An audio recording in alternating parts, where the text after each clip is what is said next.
I think the list of commandments was deliberately and artificially inflated to get it up to 10. It's a padded list. Here's what they did. About 5,000 years ago, a bunch of religious and political hustlers got together to try to figure out how to control people, how to keep them in line. They knew people were basically stupid and would believe anything they were told, so they announced that God had given them some commandments. Up on a mountain, when no one was around, God had given them the 10 Commandments. But let me ask you this. When they were sitting around making this shit up, why did they pick 10? Why 10? Why not 9 or 11? I'll tell you why. Because 10 sounds official. 10 sounds important. They knew if it was 11, people wouldn't take it seriously. So what, are you kidding me? The 11 Commandments? Get the fuck out of here. But 10 sounds important. 10 is the basis for the decimal system. It's a decade. It's a psychologically satisfying number. The top 10, the 10 most wanted, the 10 best dressed. So having 10 commandments was really a marketing decision.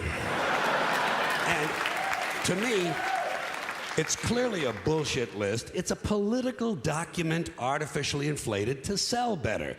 I'm going to show you how you could reduce the number of commandments and come up with a list that's a little more workable and logical.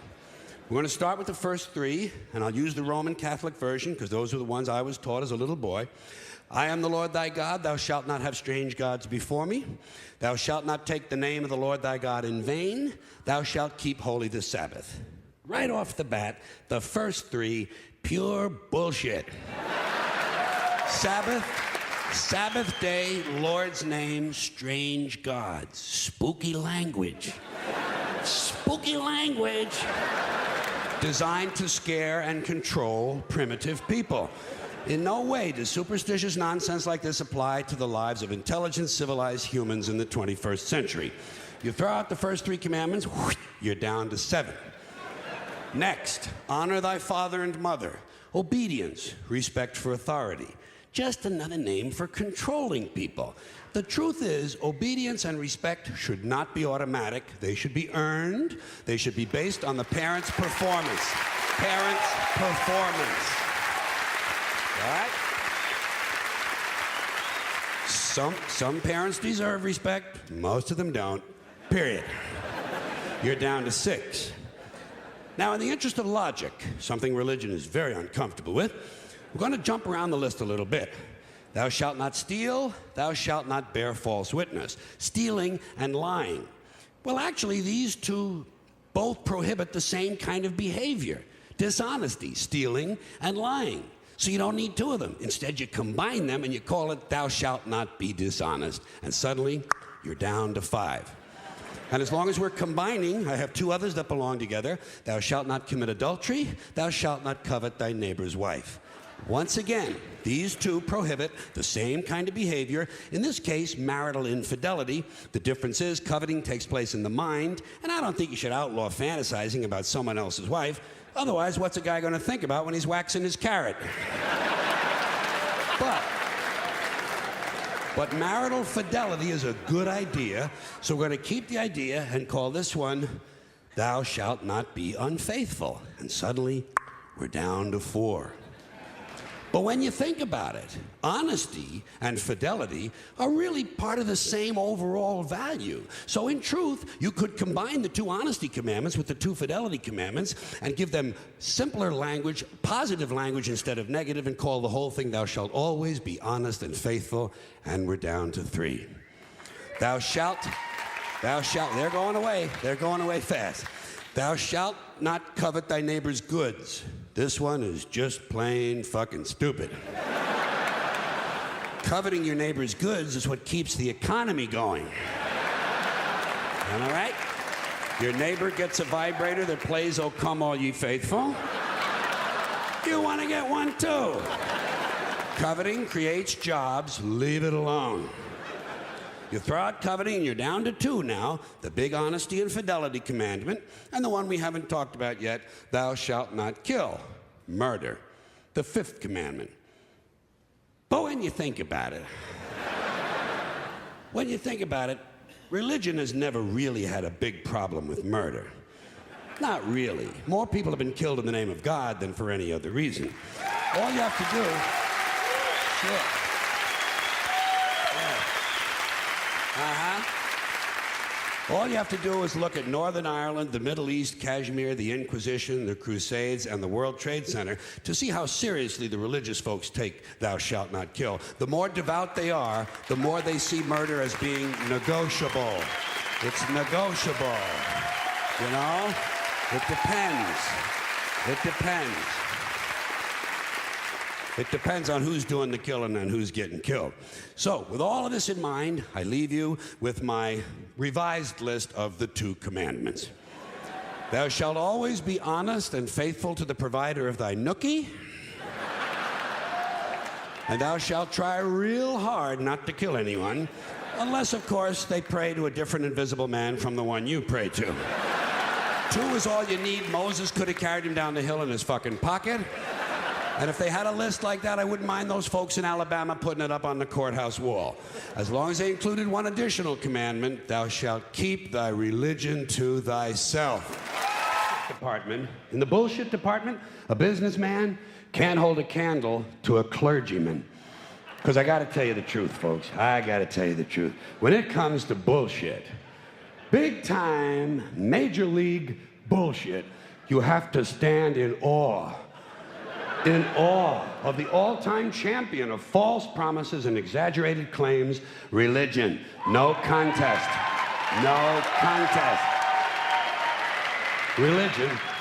Religion easily has the greatest bullshit story ever told.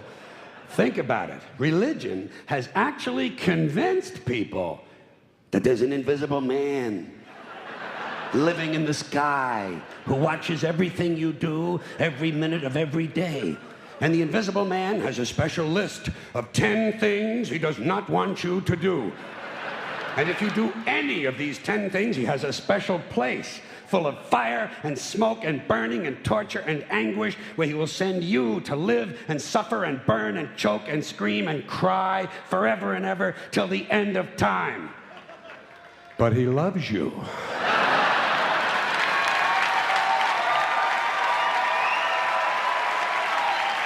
He loves you. He loves you and he needs money. He always needs money. He's all powerful, all perfect, all knowing, and all wise. Somehow, just can't handle money. Religion takes in billions of dollars. They pay no taxes, and they always need a little more. Now, you talk about a good bullshit story. Holy shit.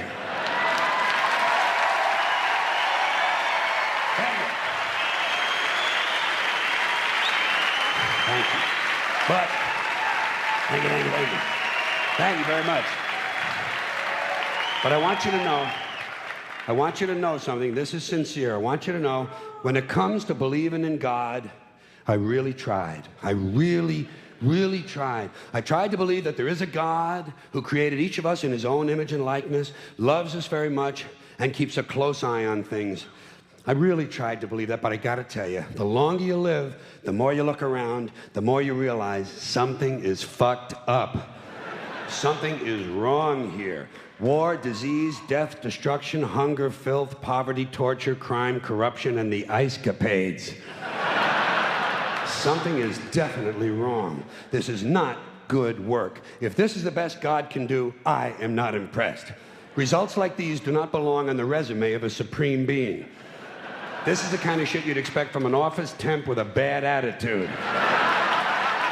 And just between you and me, in any decently run universe, this guy would have been out on his all-powerful ass a long time ago. And by the way, I say this guy because I firmly believe, looking at these results, that if there is a God, it has to be a man. No woman could or would ever fuck things up like this.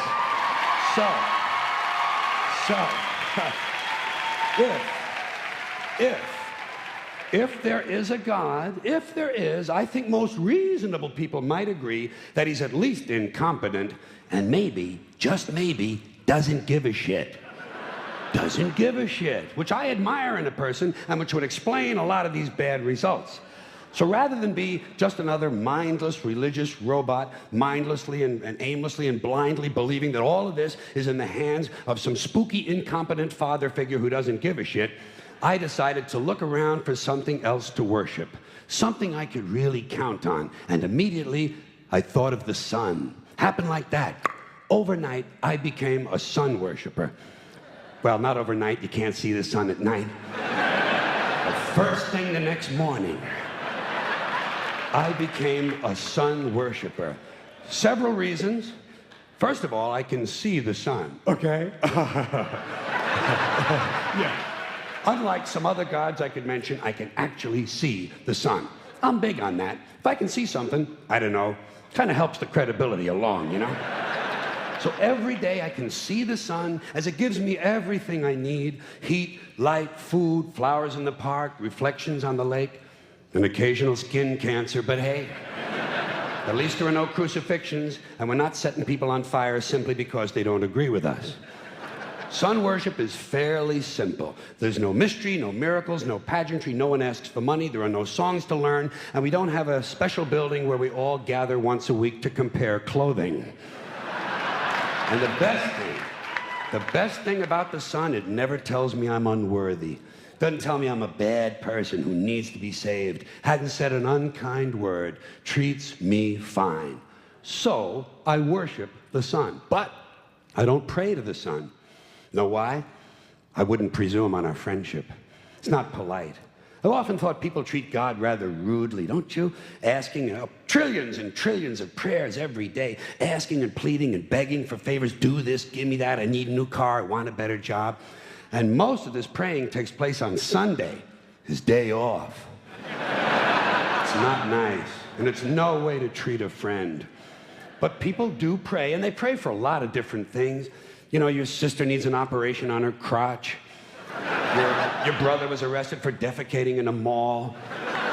But most of all, you'd really like to fuck that hot little redhead down at the convenience store.